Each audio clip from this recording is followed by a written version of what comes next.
हमने त्रेता युग के बारे में पढ़ा, हमने द्वापर भी पढ़ा और आज हम कलयुग में भी हैं। देखिए कितना चीज़ें चेंज हुई, कितनी सारी सदियों से कितनी सारी चेंजें देखने को मिलती रही। पढ़ के भी हमें चीज़ें महसूस होता है कि कैसे लोग रहते थे, किस तरह से चीज़ें बदलती थी। और हम जिस युग में रहते हैं उससे महसूस होते हैं, हम लाइव प्रत्यक्ष देख पाते हैं। जब त्रेता युग के बारे में पढ़ते हैं और जैसे राम के बारे में सोचते हैं, जानकारी मिलती है, तो लगता है उनकी बातें सुन करके आत्मविभोर हो जाता है। मन करता है हम भी वैसे ही सेवा करें, हम वैसे ही कर्मठ बने, वैसे ही धर्म का पालन करें और वैसे ही बड़े बुजुर्गों की सेवा करें। और फिर लाइफ का टर्न कब लेता है? जब हम द्वापर युग में आते हैं और उनकी स्टडी करते हैं कृष्ण का। तो जब कृष्ण की स्टडी करते हैं तो देखते हैं कि अपनों को भी कैसे मार देते हैं। वो कर्म की पाठ पढ़ाते हैं और कहते हैं जब जब धर्म की हानि हो वहाँ वहाँ तुम नाश करने के लिए तैयार हो, चाहे वो अपने क्यों ना हो, चाहे वो कोई और क्यों ना हो। अब देखिए क्या डिसिमिलरिटी मिली है। राम के लिए भी एक अधर्म हुआ था कि राम को यहाँ राज्य सिंहासन बैठाना था, लेकिन मिला उन्हें वनवास। और वही कृष्ण देखिए क्या करते हैं, अर्जुन से क्या कराते हैं, अपने भाई बंधु गुरुजन को भी मारने के लिए कहते हैं। कहते हैं कि ये सब सारे शरीर हैं, इस सब शरीर को मिटा दो, आत्मा तो कभी मरती नहीं है।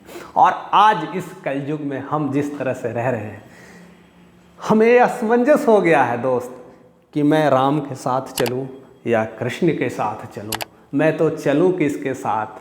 तो हमें अपनी एक्सपीरियंस से इतना तो समझ में आ गया है, यह 40 साल का एक्सपीरियंस हमें सिखाया है, कभी राम बनो कभी कृष्ण बनो।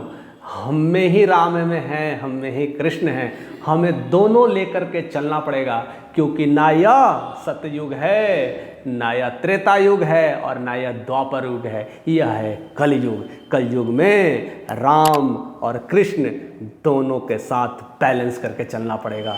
जहाँ अधर्म हो वहाँ अपना कमान उठा लो, सुदर्शन चक्र उठा लो, और जहाँ प्यार हो उसके लिए पूरी दिल लगा दो। ऐसे ही हमारे साथ आप बने रहिए और ऐसे ही सारी चीज़ें बताते भी रहेंगे हम आपको और सिखाते भी रहेंगे।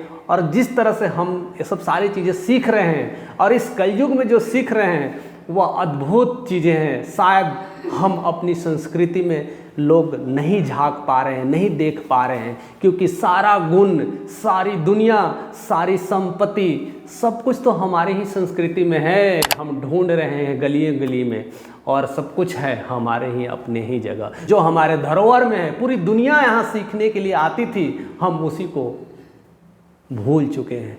और हमसे जो सारी चीज़ जो हमने दुनिया को दिया है, वही दुनिया हमें वो पाठ पढ़ा रही है। इसलिए हम अपने धरोहर को जाने, अपनी शक्ति को पहचाने, अपने अंदर के अध्यात्म को जगाएं। तो ऐसे ही आप जगाते रहिए और अपने आप को मजबूत इंसान बनाइए। ऐसे ही राम को बुलाइए और ऐसे ही कृष्ण को भी साथ में रखिए। तो ऐसे ही राधे कृष्ण कहते रहिए। जय श्री राम।